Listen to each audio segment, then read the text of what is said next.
Welcome back to Nomad Life Success Podcast. If you're tired of dreaming about freedom while stuck in the same routine, or you've tried the nomad thing and hit visa walls, tax headaches, or income that won't stretch, you're exactly where I was a few years ago.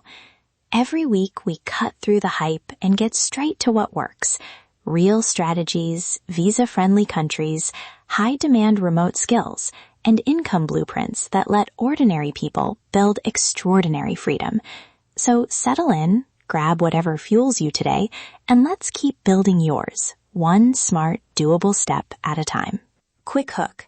Imagine walking into a consulate and handing over a stack of invoices that actually prove steady legal income, not a scatter of PayPal screenshots and vague contracts. For many nomads, that paperwork is the difference between a visa approval and a hard rejection. Today, we'll show how a small, travel-friendly co-op can create audit-ready income, pooled benefits, and cleaner records consulates and clients trust. Here's the roadmap. First, we define what a nomad co-op is and who should use it. Then we pick a lightweight legal home. Next, we design invoiceable revenue, consulates accept. We'll cover pooled admin and benefits, operations and pool tools, real-world wins and failures, and finish with 3 simple steps you can take this month. Hi, I'm Lyra Finch. I live for tidy spreadsheets, secure ops, and tax flags you can avoid if you know where to look. If you're building shared income that needs to survive audits, think of me as the person who checks the receipts and pokes holes until the system stands up. Quick definition so we're on the same page. A nomad co-op is a small, member-run collective that invoices clients, pools some admin tasks like bookkeeping and insurance, and issues documentation showing stable, verifiable income for each member. It's not a dark corner for fraud. It's a transparent billing and benefits layer designed for mobile professionals. So, compare that to subcontracting or a micro-agency. Subcontracting is one person billing under another's name without shared governance. Microagency often has clients tied to a single owner. A co-op adds pooled documentation, shared checks and balances, and member agreements so the group can stand up to scrutiny. It's best for small teams, 3 to 12 people, who want low bureaucracy and better visa evidence. Step 1. Choosing a lightweight legal home. Your main options are an unincorporated cooperative or association, a small LLC depending on the jurisdiction, or a fiscal representative setup where a local agent holds billing responsibility. Each has trade-offs. Unincorporated co-ops are flexible and low cost, but may offer less separation between personal and group liabilities.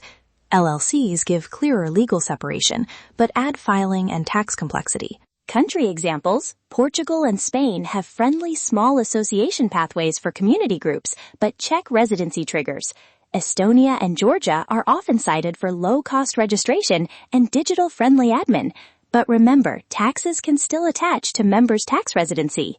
If you plan long-term stays, some Caribbean or Baltic micro-LLC options work, but they bring extra accounting. Rule of thumb, prioritize a structure that issues client-facing invoices and keeps clean, time-stamped records. Step 2. Designing invoiceable revenue that consulates accept. Consulates want traceable client payments, clear scopes of work, and recurring income where possible. Build a mix of recurring retainers, multi-month contracts, and time-stamped deliverables. For example, a design collective can issue a monthly retainer for brand maintenance. Tutors can issue term-based invoices for weekly lessons. Always include member names, role descriptions, and deliverable logs tied to invoices. On issuing collective invoices ethically, never misrepresent who did the work. Use the co-op as the contracting party, but attach an appendix listing primary contributors and hourly logs. Give clients a simple explainer so they understand payments and receipts. That prevents confusion and strengthens trust. If a consulate queries income, individual delivery records let members prove their role without unpicking the co-op's accounts. Step 3. Pooled admin and benefits. A small pooled fund can underwrite international health coverage, create an emergency reserve, and pay simple stipends. Group health plans negotiated through a broker can be cost-effective, and consulates like seeing formal coverage. An emergency reserve, even a small, visible bank account with clear withdrawal rules, shows financial resilience during visa checks. Operationally, keep admin light. One member handles bookkeeping with a cloud accounting tool. Another handles client onboarding and rotate roles quarterly. Use transparent ledgers and automated contributions to the reserve. If you set up stipends or payroll, do it through a PEO or payroll provider to avoid tax surprises. That small layer of professionalism makes the co-op feel like a real business, not a loose money jar. Step 4. Operations and proof. Tools matter. Use a single accounting system like Xero or QuickBooks Online for time-stamped invoices, a contract and e-signature tool like HelloSign or DocuSign, and a project management board that timestamps deliverables. Trello, Notion, or Asana works. For identity verification, use a KYC provider or ID checks for new clients and members.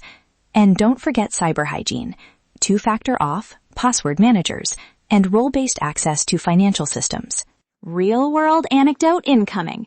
A friend of mine formed a 3-person consultancy that billed as a single collective in Portugal. They kept a monthly retainer model, logged deliverables weekly, and presented a combined bank statement plus appendices showing who produced what. When the consulate asked, they provided the client email confirmations and time-stamped deliverable links. Visa approved. That level of organized proof matters. I'll share a close call I had. Early on, we took payments with vague descriptions and no timestamps. At a residency renewal, I had to reconstruct 3 years of invoices. It took weeks and cost us time and money. After that, I switched to signed scopes, deliverable timestamps, and a shared ledger. That single change eliminated the stress during every subsequent visa review. Lesson: record keeping is your strongest visa ally. Now, for a horror story and the takeaways. A co-op that skipped a formal charter and didn't define dispute resolution lost a large client after a member left suddenly. Governance ambiguity meant nobody had authority to renegotiate the contract, and the client walked. Rule: write a short charter, sign member agreements, and include a simple dispute clause and phased onboarding for new members. That one page saves months of headache. Risks and compliance checklist in brief. Watch tax residency triggers. If most members live in one country, you might create a permanent establishment. Keep conservative tax provisioning and document tax advice. Maintain governance docs to resolve disputes. Keep client-facing transparency to avoid trust issues.